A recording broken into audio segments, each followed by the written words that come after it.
ಅಪಾರ ಭಕ್ತವೃಂದ ನೋಡಿ ನಮ್ಮ ಮನ ತುಂಬಿದೆ.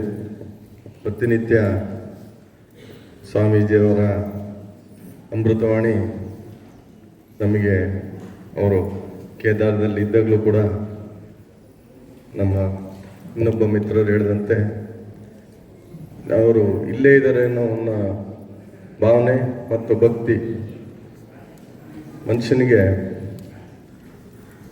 ಈಗಿನ ಲೌಕಿಕ ಯುಗದಲ್ಲಿ ಭಕ್ತಿ ಶ್ರದ್ಧೆ ಒಂದು ಸಂಸ್ಕಾರ ಇದು ಇರಲೇಬೇಕು. ಇದಿಲ್ಲದ ಇದ್ದರೆ ಜೀವನದಲ್ಲಿ ನಾವು ಎಷ್ಟು ಗಳಿಸಿದ್ರು ಎಷ್ಟು ದುಡಿದ್ರೂ ಅದಕ್ಕೆ ಅರ್ಥ ಇಲ್ಲ. ಇದಕ್ಕೆ ನಮ್ಮ ಗುರುಗಳ ಮಾರ್ಗದರ್ಶನ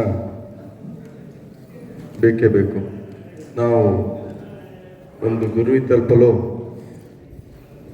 ಒಂದು ಗುರಿ ಬೇಕು, ಆದರೆ ಗುರಿ ತಲುಪಲು ಗುರು ರಕ್ಷೆ ಬೇಕು. ಅದೇ ರೀತಿ ನಮಗೆ ಈ ಭಾಗದ ನಡೆದಾಡುವ ದೇವರು ಅಂತ ಹೇಳಿದ್ರು ಸುಳ್ಳಾಗಲ್ಲ. ಆ ರೀತಿ ನಮಗೆ ಇವರು ಈ ಭಾಗದಲ್ಲಿ ಸಿಕ್ಕಿರೋದು ನಮ್ಮ ಪುಣ್ಯ.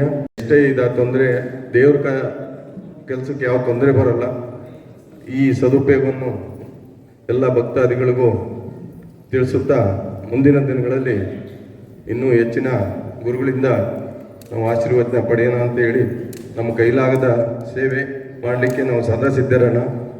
ಒಳ್ಳೆಯ ಕೆಲಸ ಮಾಡಲಿಕ್ಕೆ ದೇವರು ಕೂಡ ನಮಗೆ ಸಶಕ್ತರಾಗಿ ಮಾಡಿದ್ದಾನೆ.